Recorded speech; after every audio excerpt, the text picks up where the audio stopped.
Welcome to Humanities 120, Intro to the Humanities. This short presentation is by Stacy Taylor, and it is entitled, What are the Humanities and Why Should We Study Them? The basic premise of this course and of the book that we're using is that the knowledge of Western cultural heritage is necessary for those who want to become educated human beings in charge of their own destinies. In fact, people and cultures from the earliest times have explained the relationship of themselves to the world around them through the arts. From our prehistoric ancestors to ancient tribal societies, humankind focused on their understanding of the world and nature before they had scientific knowledge. Storytelling explained things like creation, and dance was often ceremonial, celebrating marriage, birth, and the transition from childhood to adulthood. Musical instruments were fashioned from wood, animal skin, and gold, while images of animals, people, and daily life were painted on cave walls. Societies developed from group dwellers to tribe villages and created organized religious, political, and social structures that would become what we call civilization. And it's through the arts that they left behind that we can understand much of their lives.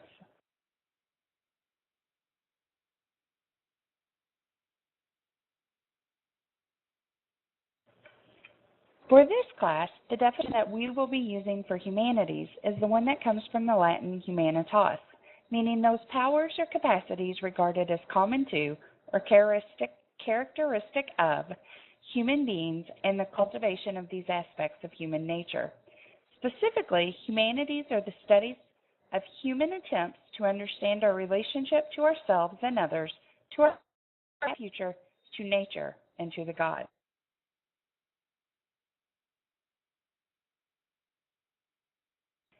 For purposes of this presentation, I've included some other definitions of the humanities. This one is from Amy Lord, a Pulitzer Prize-winning novelist, and she writes, when we reflect on the changes in our lives, when we recognize some of the things we love about the world, and when we resist loss and death with all of our strength, we are participating in the humanities. All adults think and choose. All adults reflect and wonder. The humanities address our deepest concerns.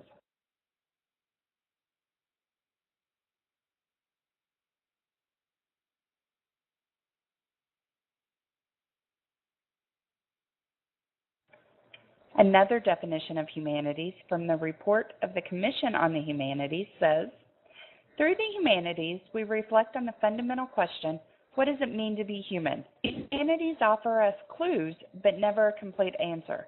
They reveal how people have tried to make moral, spiritual, and intellectual sense of a world in which irrationality, despair, loneliness, and death are as conspicuous as birth, friendship, hope, and reason.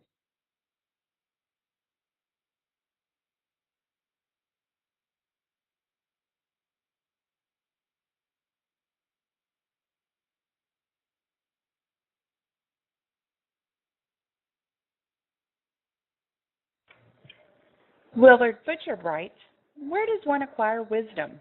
Courses in wisdom are not listed in college catalogs, but there are courses that can nurture the development of wisdom. You can find them listed under the title of Humanity. Einstein says, it's not enough to teach man a specialty, though through it he may become a kind of useful machine, but not a harmoniously developed personality. It is essential that the student acquire an understanding of and a lively feeling for values. He must learn to understand the motives of human beings, their illusions, and their sufferings in order to acquire a relationship to individual fellow men and the community. He must acquire a vivid sense of the beautiful and of the morally good. Otherwise he, with the specialized knowledge, more closely resembles a well-trained dog. Premature specialization on the ground of immediate usefulness kills the spirit on which all cultural life depends. Specialized knowledge.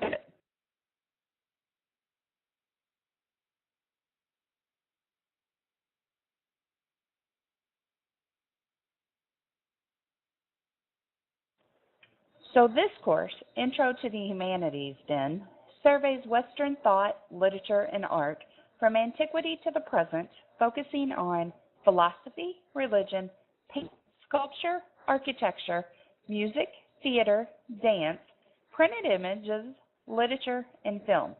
These humanities are the core of the dominant ideas of Western tradition, and they characterize Western thought and the cultural concerns known as the humanities.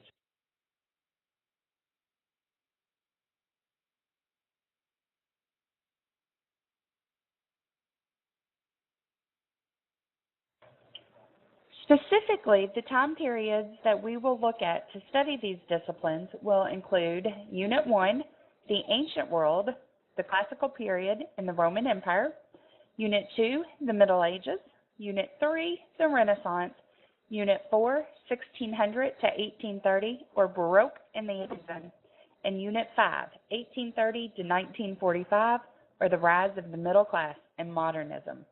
There are additional timelines in your textbook in the introduction, looking at page 19 and 20 in the Roman numerals. Specifically, there are some timelines and what styles are associated with each of those time periods.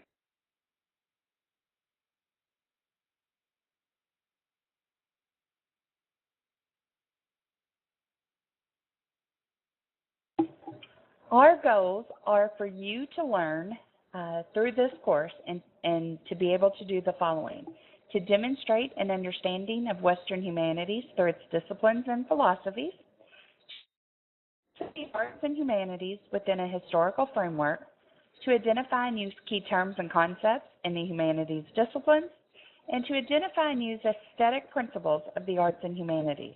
And lastly, to identify interrelationships among the arts and philosophies.